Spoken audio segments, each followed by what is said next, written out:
What's it like being a female expat living in Asia? If I've got a medical condition, how easy is it for me to get my medication? And what happens if something goes terribly wrong and I need extra medical care? Well, if that question or any other questions have occurred to you about the expat lifestyle, fantastic, you're in the right place. My name is Wendy, and for more than 3 decades, I've lived and worked in 5 different countries in Asia, and I still work and live in Asia. Now it's in Thailand. And today I want to talk about a topic that is slightly controversial and may sound a little bit mean, but I don't mean it to be in any way at all. It comes from a conversation that I had with a dear friend of mine many years ago when we were both living in Hong Kong. I lived in Hong Kong for a very long time.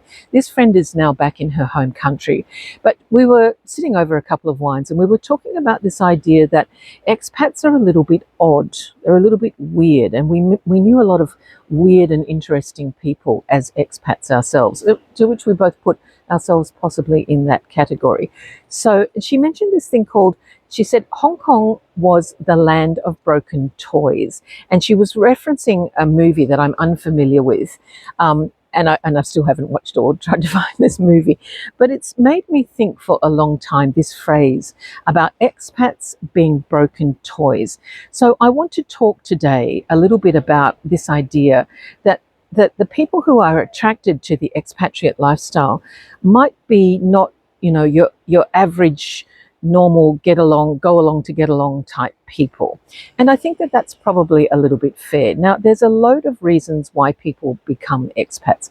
The most obvious one is that you're working for a company who have international borders. They're in different countries, and you've been invited to go and work in a position in your own company in a different country, and it'll undoubtedly be a senior or specialist position. They've offered you a certain amount of money, and you know that it's for a set period of time, and that's great. I mean, if you get that opportunity, absolutely take it. Lots of people have done very well and had a great time doing things like that. The other reason you might become an expat if you're still working is you do have a specialization, like you're a teacher or you're a medical professional, and you think to yourself, I'm bored with the local landscape. I might try something new.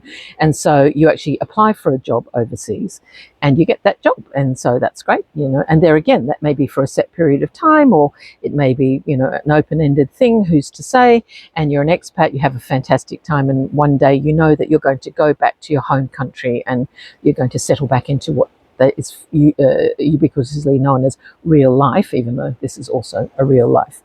The other reason is that you get made an offer where you know you're going to make so much money that even though you don't particularly want to go overseas, you may as well do it. There are some countries where things are tax-free, or you get a certain amount of lump sum to be working overseas, and you would be mad not to take that opportunity because you're going to pay off your mortgage and you're going to go home.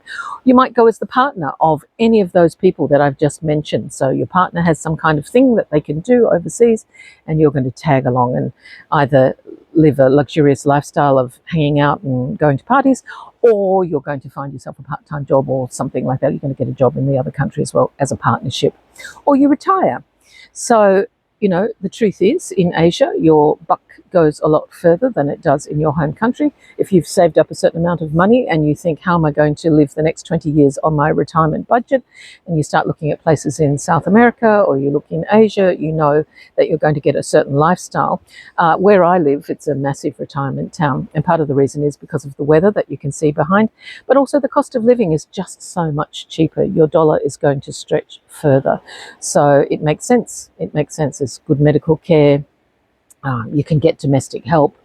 There's a whole lot of reasons why people retire overseas.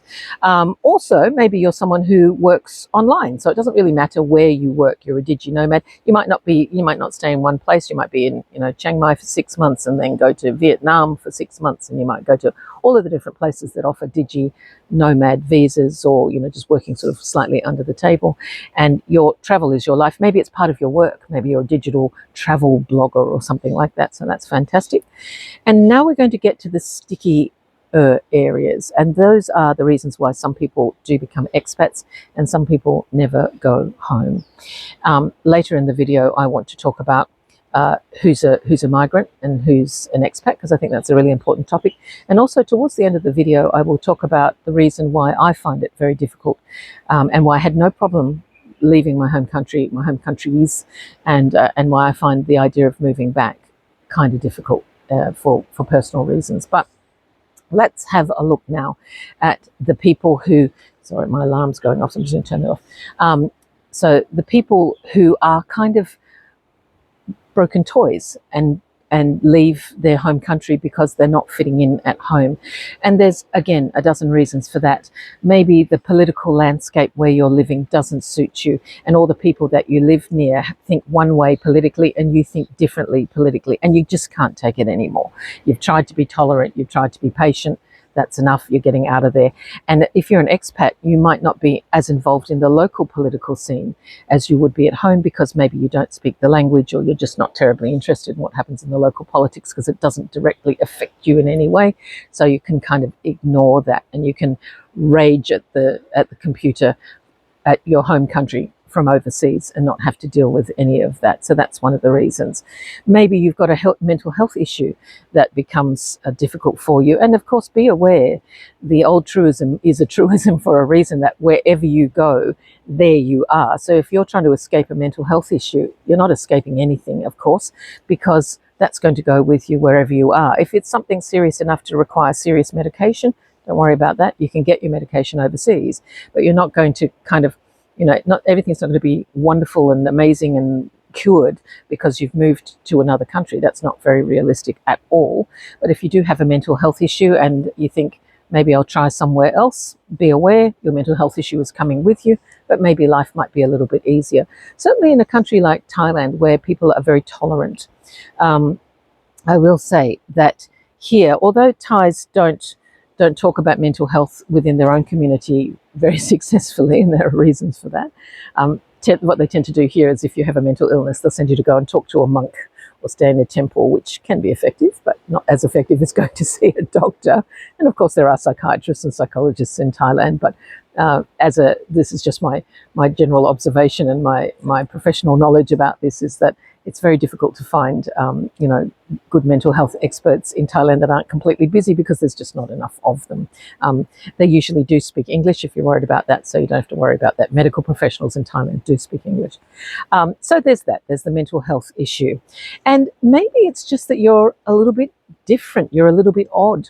Or maybe you got divorced and all of your mates chose sides and yours wasn't the side, or you didn't like those people anymore, or the people that you grew up with are boring, or you're bright, you're a very bright person, and the community that you live in, they're just not interested in the things that you're interested in, so you don't fit in. So are there broken toys living as expats? Yes, there are. I'm not going to lie. Yes, there are, 100%. But what tends to happen in these expat communities is that, because there are lots of people who are slightly different, maybe they're just not interested in the things that are supposed to be important, like, having the house and staying with your school friends and doing all of that sort of thing for your rest of your life. They tend to clump together in these expatriate groups. And I have talked in another video about the fact that part of the reason some expats never go home is because the expatriate communities become their home. This is their home. They meet their tribe. Their tribe is other oddbods like them. And I will put myself quite willingly into that category. Don't get me wrong. I mean, I have lovely friends back in my home country. And the expats who've moved home, I miss them. I do. But in truth, my experiences are so varied now that I tend to find the mundane. And that's on me. That's on me. I could make more of an effort with that. But maybe I'm too lazy. Maybe I'm too old. I don't know.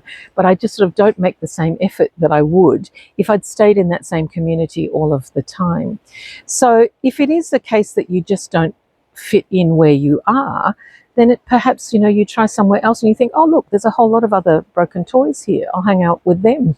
And they won't judge. And that's okay. I'm just going to say that's okay. It does lead to some trouble, of course, if you get a whole lot of oddbods who are all staying in the same place, expect expect some kind of reaction.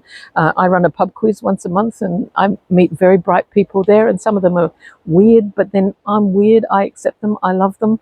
But in truth, yeah, I sort of sit there and I think, yeah, I get why you're not at home. I understand that, because at home somebody would call you out, but in a community like this, they're like, oh, that's so-and-so. He's a bit strange, but that's okay. And we kind of roll with that. So I think the idea of expats being a little bit, long-term expats being a little bit weird, or dedicated expats being a little bit weird, I think that is a fair comment. I think some expatriate communities are lands of broken toys. But given how diverse human beings are, given how diverse the world is, as long as you're not hurting anybody else and you're not hurting yourself, I think that's okay, But if you are somebody who doesn't fit in at home, be prepared to know that if you've got a personality that really has trouble rubbing up against people, you'll rub up against people in the expat communities as well. You will. And then sometimes they're quite intense as well. There's sort of a smaller group. Obviously, there are smaller ponds of people, so you can piss off the wrong people and find yourself sort of on the out a little bit. And so that's something that you have to deal with. You're not going to solve any of these problems by being an expat, but what you do have a chance of doing is meeting other people who, for various reasons, have decided to kick everything out and pack up and move somewhere else. And that's okay. Now, I promised earlier in the video that I would talk about the idea of why I can't go home, and the real reason for that is, in my particular case, I'm quite disconnected from my biological family. Father I never knew, stepfather who wasn't any good, a mother who I don't have contact with. So I've never sort of had, and I don't have extended family. My mother's family fell out with her, so I never really grew up with that. So for me, uprooting and being somewhere else wasn't a problem because I didn't have roots, and I still don't really have roots. I've tried to build some over the years, but in truth, I'm okay with all of this, by the way. It's not a sob story, but it's the truth. If you don't have those roots, if you've got a wonderful, warm, loving, compassionate, supportive family, obviously it's more difficult to kind of uproot and go somewhere else. But for me, I've kind of felt like I was an orphan since probably around the age of about 8, even though I did have a mother for some years after that, but not a wonderful one. So that's made me feel quite independent. I've had to rely on myself, and I guess that has stayed with me all of this time. And I'm now at an age where I think to myself, well, where would I go and who would I hang out with? I don't have those people. What I do have are strong friendships based around my many travels. The modern age, you can keep in contact with people. So that's why, for me, the idea of going home doesn't really exist, because I really don't have that home to go back to.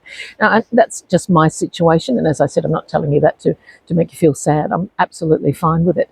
But that is also one of the reasons why some people just stay away. What that brings up next is what happens next for me as I age out. I'm in my mid to late 50s now, and I look around at what happens when you start to get older and things, all fall apart. And that's a real concern, because you have to sort of put those things in place to think, okay, what happens to me if, for example, I need to be taken care of in a bed? Well, who's going to do that now? So that's one of those things, and we will talk about that in other videos. But that's the story about expats weird.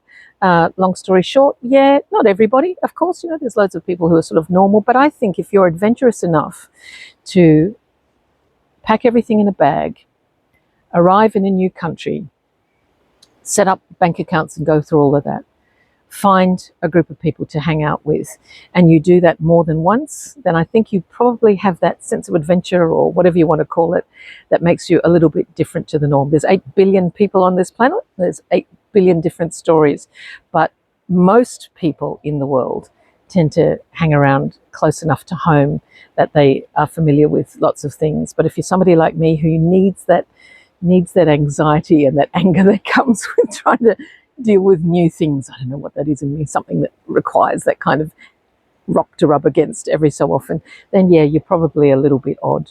Don't feel bad about that, okay? We still love you. You're still great. It's okay to be odd. It's okay to be the odd one out. Have yourself a great day. Thanks for watching the video. Thank you for lasting this long. If you've got any comments, like I said, please do put them down below. If you've got any questions about other things, I do talk in other videos about, you know, what I wish I bought from home, or other things that are a little bit tricky about being a female expat. Don't forget to like and subscribe, because that really helps the algorithm, and I do want to grow this channel. So thank you very much. Have a lovely day.